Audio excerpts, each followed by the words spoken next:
In 1941, the United States did not have the largest army in the world. It did not have the most battle-hardened troops. It did not even rank among the great military powers of Europe. What it had were citizens, clerks, farmers, factory workers, college students, mechanics, bank tellers, men who only months before were worrying about crops, exams, rent, or baseball scores.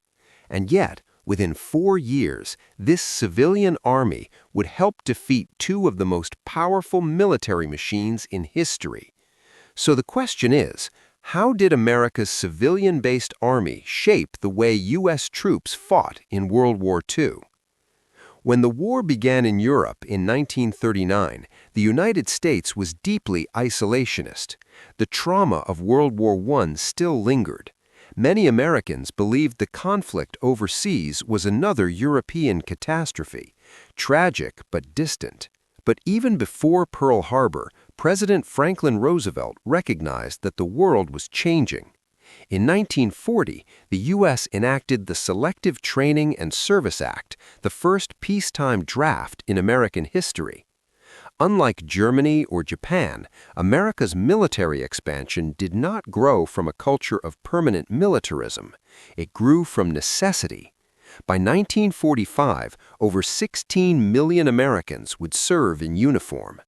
Most of them had never imagined themselves as soldiers. This was fundamentally different from the armies of Nazi Germany, Imperial Japan, or even the Soviet Union. In Germany, military culture had deep roots stretching back to Prussian traditions, discipline, hierarchy, obedience. The army was a pillar of national identity. In Imperial Japan, the soldier was shaped by Bushido ideals, absolute loyalty to the emperor, spiritual devotion, and sacrifice without surrender. In the Soviet Union, military service was tied to revolutionary ideology. Soldiers were instruments of the state, fighting for a political system that demanded unity and conformity. But the American soldier? He was not raised in a rigid military caste. He was raised in a democracy. American troops brought civilian attitudes into uniform. They questioned orders. They complained. They joked about officers. They called their superiors by nicknames behind their backs. This wasn't weakness. It was cultural DNA. The United States was a society built on individual rights, local identity, and skepticism of centralized authority. That mindset didn't disappear at boot camp. In fact, it quietly reshaped the battlefield. Training camps across America transformed civilians into soldiers, but they did not erase individuality. A factory worker from Detroit trained beside a rancher from Texas. A law student from New York shared a bunk with a miner from West Virginia.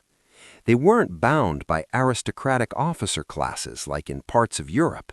Many U.S. officers had also been civilians just months before. This reduced the social distance between ranks, and that mattered. Because on the battlefield, American units often relied on initiative, not blind obedience. When communication lines broke, when officers fell, when chaos erupted, American enlisted men were more likely to adapt, improvise, and act independently. They weren't conditioned to freeze without direct orders. They had grown up making decisions in civilian life. There was another critical difference. Many Axis soldiers were fighting for expansion, for empire, for territorial conquest, for ideological domination. American troops were told they were fighting for something else: freedom. After the attack on Pearl Harbor, the war became personal. It was no longer a distant geopolitical struggle. It was retaliation, defense, survival. Propaganda posters didn't promise new colonies. They promised the protection of home. The message was simple. You are fighting so your family never sees this war on American soil. That belief shaped morale. American soldiers often saw themselves not as conquerors, but as liberators. When U.S. troops landed in Normandy on D-Day, they weren't marching under the banner of territorial annexation. They were opening a second front to defeat tyranny in Europe. When they fought across the Pacific Islands, brutal and unforgiving as that campaign was, the narrative remained defensive: defeat aggression, end the threat. This perception influenced behavior. It encouraged cooperation with civilians in liberated territories. It reinforced the idea that the mission had a moral dimension. Of course, war is never pure. Mistakes were made. Atrocities occurred on all sides. But the broader self-image of the American GI was different from that of a soldier raised under authoritarian nationalism. He was a temporary warrior, not a lifelong instrument of the state. And that temporary identity created a unique mentality. Most American soldiers expected to return home. They weren't fighting for eternal glory or martyrdom. They were fighting to finish the job and go back to normal life. That expectation changed risk calculations. Unlike Japanese forces, who were often indoctrinated against surrender, American troops were trained to survive and win, not to die symbolically. Preserving manpower mattered. Rotating units out of combat, evacuating the wounded rapidly, and investing heavily in medical care reflected this philosophy. The soldier's life had value, not just as a tool of victory, but as a citizen who would rejoin society. There was also the industrial factor. American troops knew, often very clearly, that behind them stood the largest industrial base in the world. Factories at home were producing tanks, aircraft, trucks, ammunition at staggering rates. This created confidence. An American infantryman might lack the centuries-old military tradition of his German counterpart, but he knew reinforcements were coming, supplies were coming, air support was coming. That knowledge reinforced a strategic patience. Overwhelm the enemy, outproduce him, outlast him. This was not desperation warfare, it was systematic warfare. But perhaps the most important difference was psychological. Authoritarian systems demand obedience first, individuality second. Democracy does the opposite. In the U.S. Army, discipline was strict, but it existed alongside a culture that allowed humor, criticism, and even informal relationships between ranks. Soldiers griped about food, they mocked bureaucracy, they personalized their equipment, they formed tight-knit units built on friendship as much as regulation. That cohesion, rooted in shared civilian identity, made small units resilient. They weren't just fighting because the state commanded it.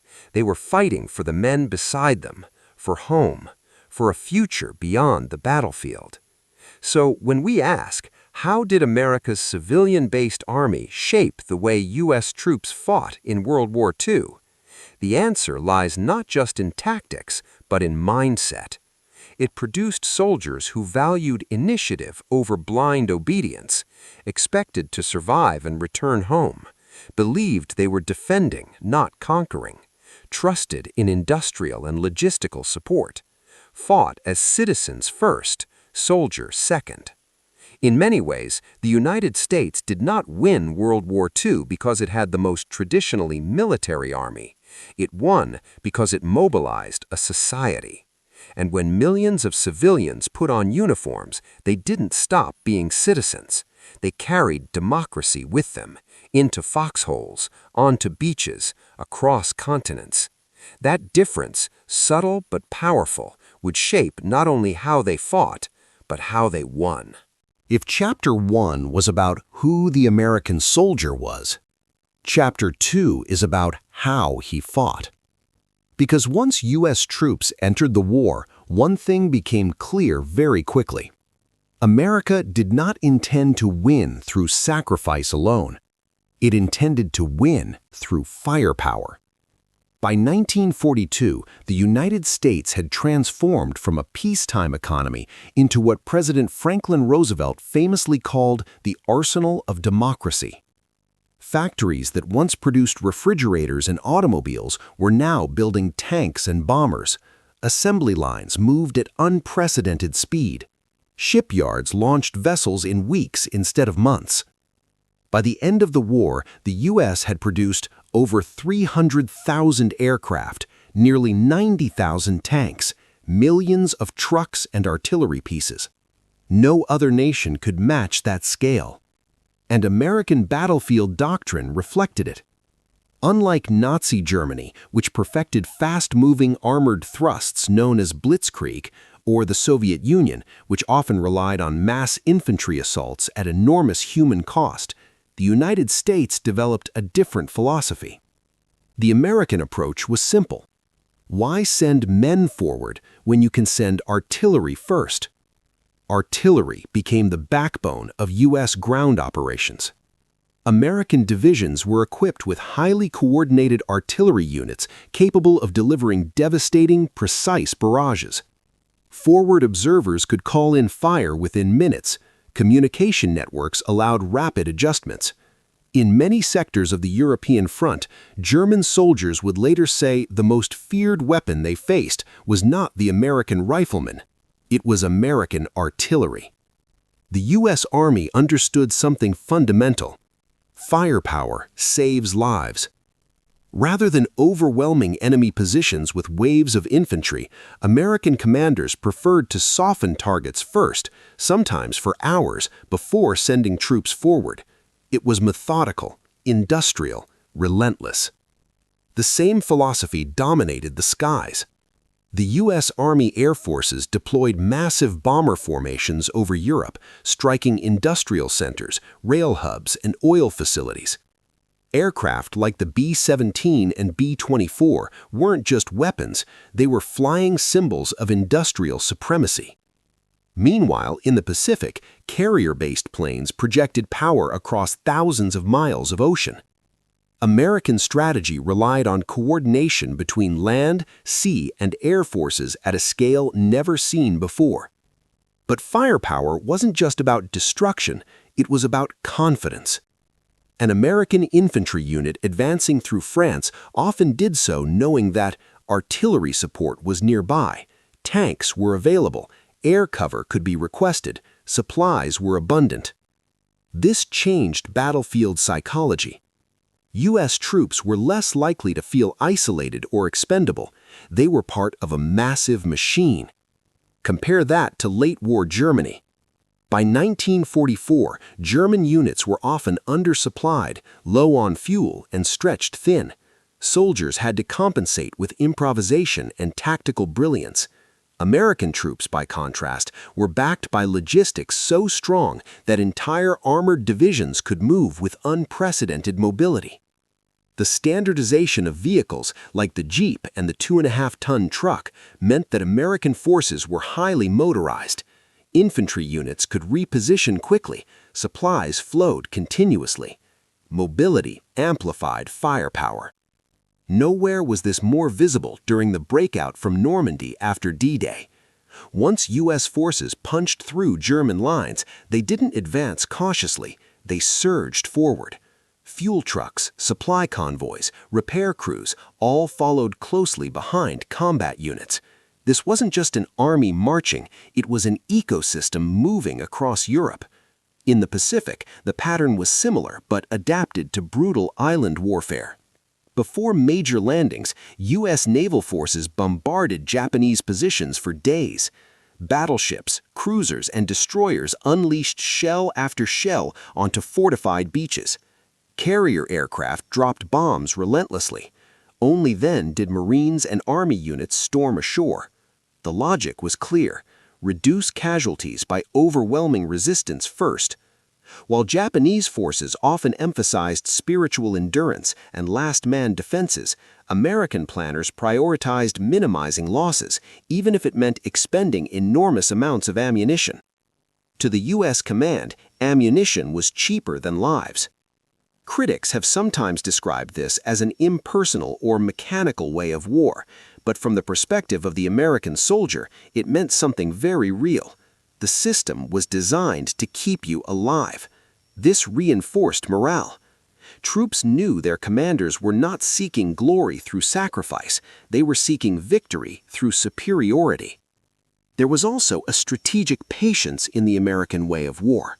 Germany often gambled on rapid, decisive breakthroughs. Japan frequently relied on shock attacks and early momentum. The United States, backed by unmatched production capacity, could afford to grind the enemy down. It could replace losses. It could outproduce damage. It could sustain a global two-front war simultaneously. That confidence allowed American forces to avoid reckless offensives. Time was on their side. But firepower alone does not win wars. It must be coordinated. And here, the U.S. excelled in integration. Infantry, armor, artillery, and air units trained to operate together. Communication technology, radios especially, gave American units flexibility and responsiveness that many adversaries lacked. A platoon pinned down by enemy fire could call for artillery. Artillery could adjust within minutes. Air support could follow. This level of combined arms warfare was not entirely unique, but the scale and consistency with which the U.S. applied it was. So when we ask, why did U.S. troops fight differently? Because their nation allowed them to. The American way of war was not built on centuries of aristocratic military tradition. It was built on factories, assembly lines, engineering, and coordination. It was democratic industry turned into battlefield doctrine.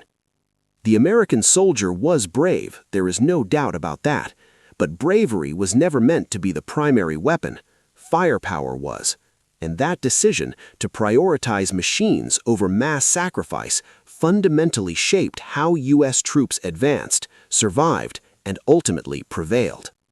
In the end, America did not try to outsuffer its enemies. It tried to outproduce them, outsupply them, outgun them. And on battlefields stretching from Normandy to Okinawa, that difference proved decisive. If Chapter 1 explained who the American soldier was, and Chapter 2 showed how he fought, Chapter 3 reveals something even more important: how he made decisions. Because one of the most overlooked advantages of U.S. forces in World War II was not just firepower or industry, it was flexibility. Most authoritarian armies of the era were built on rigid hierarchies. In Nazi Germany, discipline was strict and command authority was centralized, especially as Adolf Hitler increasingly interfered in battlefield decisions. In Imperial Japan, obedience to superior officers was absolute, often discouraging independent deviation from orders. In the Soviet Union, political oversight and centralized control sometimes limited initiative at lower levels, especially earlier in the war. But the United States Army operated differently. Not perfectly, not without bureaucracy, but differently. At the core of this difference was a simple idea: junior leaders must think. American platoon leaders, sergeants, and even corporals were trained not just to follow orders, but to understand intent. If communication broke down, if officers were killed, if the plan fell apart, they were expected to adapt. That expectation came naturally in a society built on individual responsibility. Remember, most of these men had been civilians just months before. They were used to solving problems without waiting for permission. That mindset didn't disappear in uniform. The strength of the U.S. system rested heavily on its non-commissioned officers, the NCOs. Sergeants were not simply enforcers of discipline, they were leaders. They trained soldiers, maintained morale, and in combat often became the backbone of unit cohesion. When chaos erupted, it was usually a sergeant who reorganized the line. This decentralized leadership created resilience. If you cut off the head of a rigid system, it collapses. But if authority is distributed, the system survives shock. Now imagine a battlefield in France, 1944. Hedgerows limit visibility. German machine gun nests are hidden. Communication lines are unreliable. In such environments, waiting for top-down instructions could be fatal. American small unit leaders often made split-second decisions. Flank left, call artillery, fall back 20 yards, push forward now. This speed of adaptation became a quiet advantage. Take the Normandy campaign after D-Day. The initial landings were chaotic and costly, but once American troops established a foothold, junior officers and NCOs often improvised under fire. In many sectors, small groups advanced not because of perfectly coordinated grand strategy, but because individual leaders saw opportunity and acted. That culture of initiative accelerated breakthroughs. This doesn't mean American command was loose or disciplined. There was structure, there were plans, but the philosophy differed from systems that punished deviation harshly. In some authoritarian structures, failure to follow orders exactly, even in changing circumstances, could mean severe punishment. In the U.S. Army, battlefield initiative, if it achieved results, was often rewarded. Success mattered more than rigid conformity. Communication technology also played a key role. American forces invested heavily in radios. Platoon leaders could communicate with artillery units. Tank commanders could coordinate with infantry. This connectivity supported decentralized execution. Higher command would set objectives. Lower units would figure out how to achieve them. Contrast this with late-war Germany. As resources dwindled and Hitler centralized more authority, commanders were sometimes forbidden to retreat even when tactically necessary. Entire formations were ordered to hold ground at all costs. The result was often encirclement and destruction. American doctrine, on the other hand, allowed for tactical retreats when needed. Preserving combat strength was prioritized over symbolic stands. This practical mindset saved lives and maintained long-term effectiveness. In the Pacific, decentralized command proved equally critical. Island warfare was unpredictable. Dense jungles disrupted visibility and communication. Japanese defenders used hidden bunkers and tunnels. In such close combat environments, squad-level decisions determined survival. Marines and Army infantry units had to adapt constantly. Clear the bunker, use flamethrowers, call naval gunfire, shift position. Initiative wasn't optional. It was survival. There was also a cultural element at play. The American military reflected a democratic society where authority could be respected but also questioned. Officers were often addressed formally, but social barriers were thinner than in many European armies. A lieutenant might have been a school teacher a year before.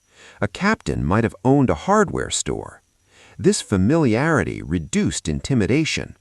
It made communication more direct, and it made lower-ranking soldiers more willing to speak up if something wasn't working. That openness, within limits, improved adaptability. Of course, no system is flawless.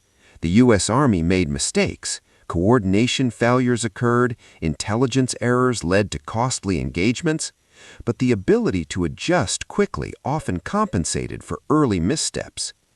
Decentralization meant that when part of the plan failed, another part could still function. It created flexibility in chaos. There's a deeper philosophical layer here. Authoritarian systems concentrate power because they distrust individual deviation. Democracies distribute responsibility because they rely on citizen participation. The American Army, filled with citizen soldiers, carried that principle into combat. Trust the man on the ground. Train him well, equip him well, then allow him to act. So when we ask, how did America's civilian-based army shape battlefield behavior, this is a major part of the answer. It produced a force where sergeants led from the front. Junior officers made independent calls. Communication flowed laterally as well as vertically. Tactical flexibility was encouraged. Initiative was seen as strength, not rebellion. In the fog of war, where plans collapse and uncertainty reigns, this mattered enormously. Because wars are not won by perfect blueprints. They are won by people who can adapt when the plan fails. The American soldier was not conditioned for blind obedience. He was conditioned for responsibility. And on battlefields across Europe and the Pacific, that difference, quiet but powerful, allowed U.S. forces to recover faster, move smarter, and endure longer. Not because they were flawless, but because they were flexible. And in modern industrial war, flexibility is power. Armies win battles, but logistics win wars. By 1944, American soldiers fighting in France or the Pacific were not just backed by courage or firepower.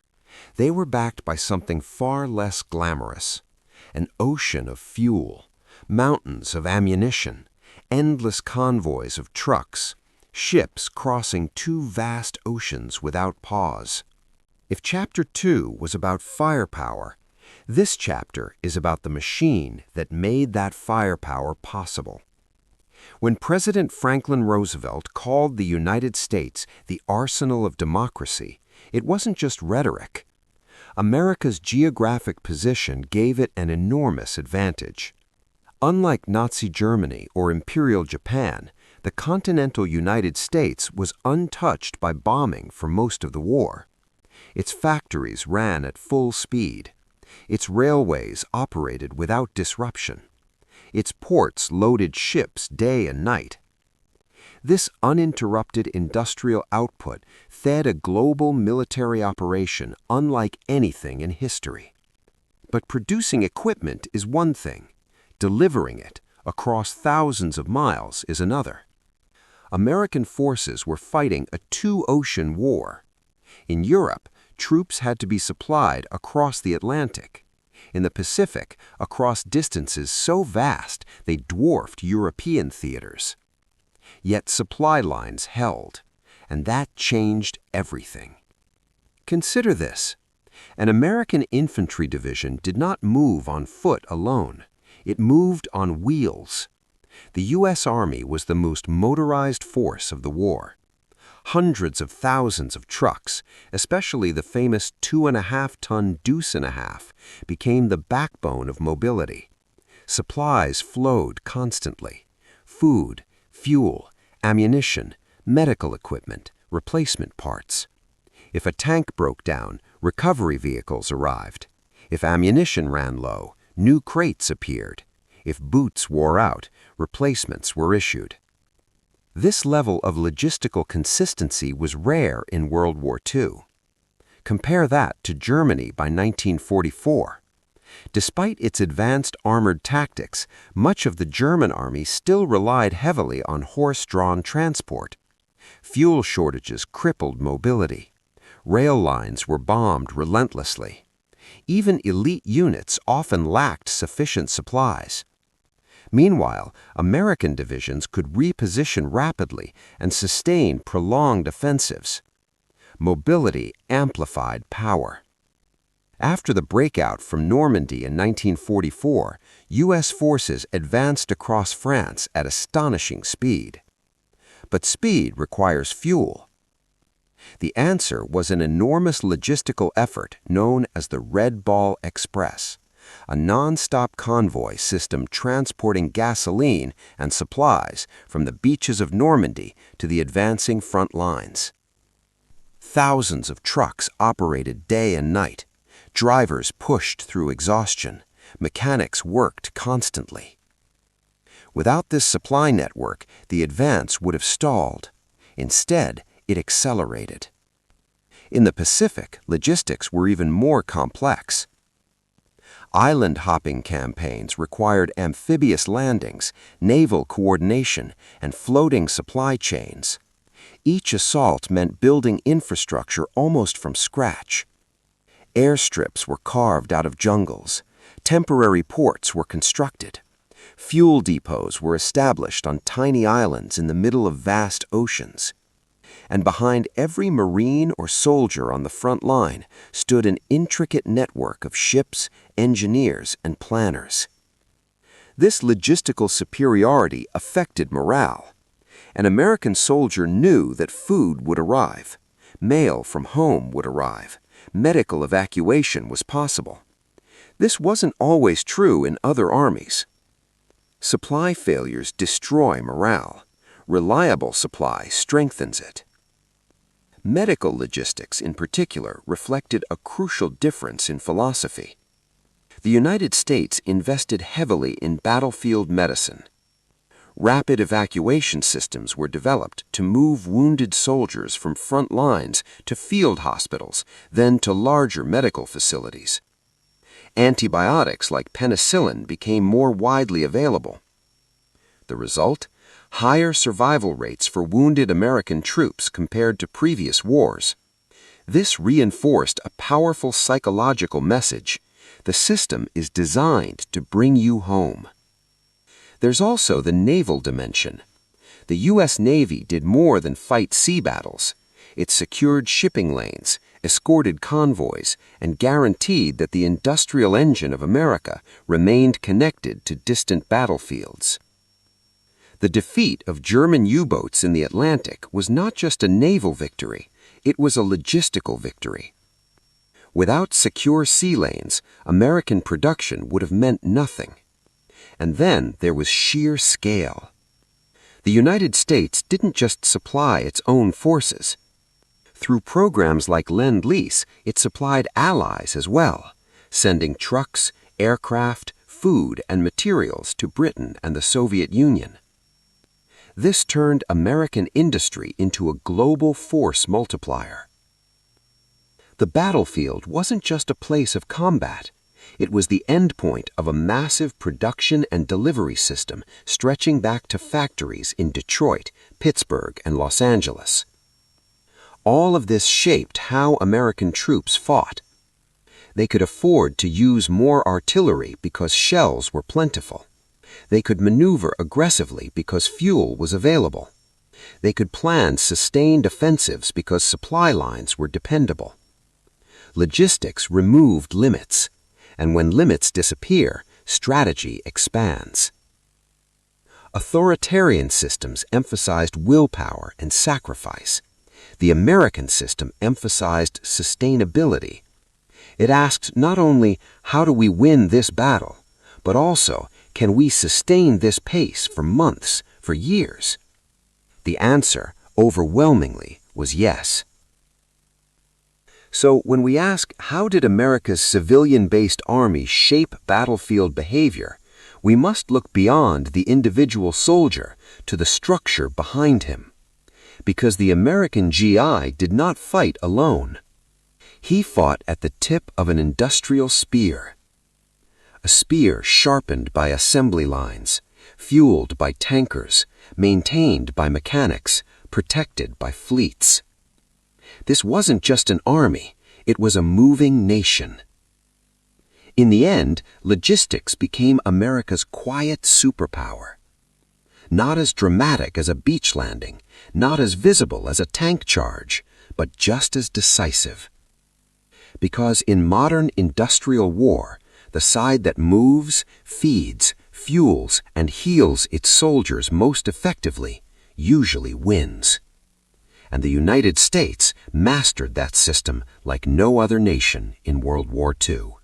By 1945, American forces were fighting on the borders of Germany and across the last defensive lines of Japan's island empire. They had crossed oceans, stormed beaches, endured freezing forests and suffocating jungles. But beneath the steel, artillery, and logistics, there was something less visible: belief. Because wars are not won by machines alone. They are won by people who keep going. So what made the American GI keep fighting? Unlike soldiers of Nazi Germany or Imperial Japan, American troops were not raised in systems built on total ideological conformity. They were not told they were racially destined to rule. They were not trained from childhood to worship the state. Most had grown up in small towns and big cities, in a democratic culture full of debate, disagreement, and diversity. And when they went to war, they carried that culture with them. After the attack on Pearl Harbor, the conflict became deeply personal. This was not a distant imperial campaign. It was retaliation, defense, justice. American propaganda focused on protecting home and family. Posters showed mothers, children, and factory workers. The message was clear. You were fighting so this never happens again. That framing mattered. It gave the war a moral narrative. But morale is not built on slogans alone. It is built on connection. One of the most powerful psychological advantages American troops had was their link to home. Mail call became sacred. Letters from wives, parents, and sweethearts reminded soldiers what waited for them. Newspapers, photographs, and packages crossed oceans. The U.S. military even organized entertainment tours, bringing musicians, actors, and performers to boost spirits. This wasn't accidental. It was strategic. Keep soldiers connected to civilian life, and they will remember what they're fighting for. There was also the expectation of return. Most American troops did not see themselves as permanent warriors. They were temporary soldiers, citizen soldiers. They fully expected to go home, resume careers, start families, and rebuild normal lives. That expectation shaped their psychology. Unlike Japanese forces, who were often indoctrinated to view surrender as dishonor and death as glory, American troops were trained to survive and win, not to seek martyrdom. Preservation mattered. Victory mattered. Coming home mattered. Another key difference was rotation and rest policies, especially in the European theater. Although conditions were harsh and combat could be prolonged, the U.S. Army attempted to manage combat fatigue. Psychological trauma, then called battle fatigue, was increasingly recognized. Soldiers showing signs of breakdown were often treated rather than punished. This reflected a broader cultural understanding. The soldier is a human being first, not just a disposable instrument. There were contradictions, of course. The U.S. military was still segregated for much of the war. African American units often served in separate formations and faced discrimination, even while fighting for freedom abroad. Yet the war also planted seeds of change. The contradiction between democratic ideals and racial inequality became impossible to ignore. For many minority soldiers, service in World War II became both a patriotic duty and a catalyst for future civil rights demands. This internal tension did not destroy morale, but it complicated it. It showed that America's ideals were still evolving. There was also a quiet confidence among American troops. They knew their nation's industrial power was unmatched.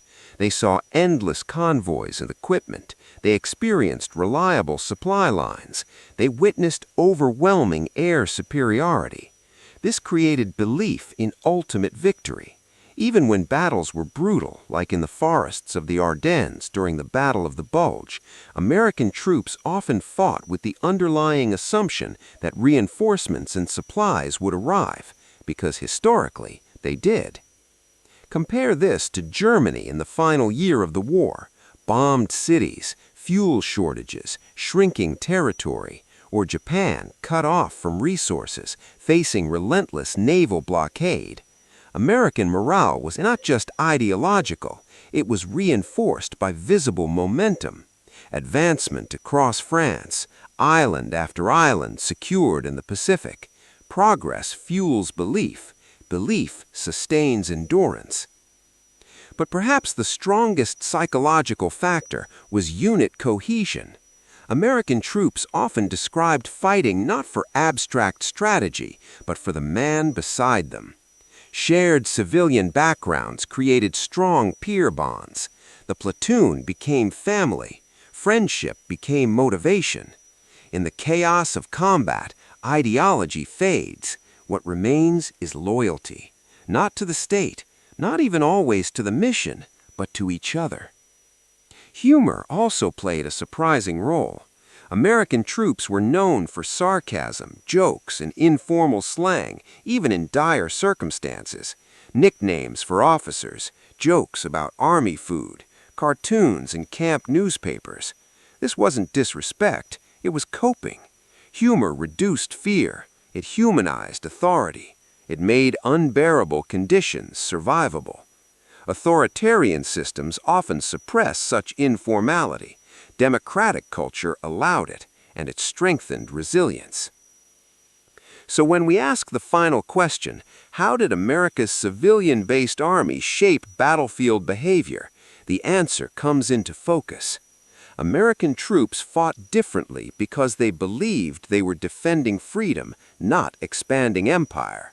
They expected to return home, not die for eternal glory. They trusted their system to support them. They valued individual life alongside collective victory. They were citizens first, soldiers second. The United States did not enter World War II as the most experienced military power. It entered as a nation of civilians forced into global conflict. And yet, by combining industrial strength, decentralized leadership, logistical mastery, and democratic culture, it built a new kind of army. Not perfect, not flawless, but uniquely shaped by the society that created it. In the end, what made U.S. troops fight differently than every other army in World War II was not just weapons, not just numbers, not just strategy. It was identity. They were not professional warriors raised by the state. They were ordinary citizens carrying extraordinary responsibility. And when the war ended, they put down their rifles, took off their uniforms, and went home. Because that, from the very beginning, was the point.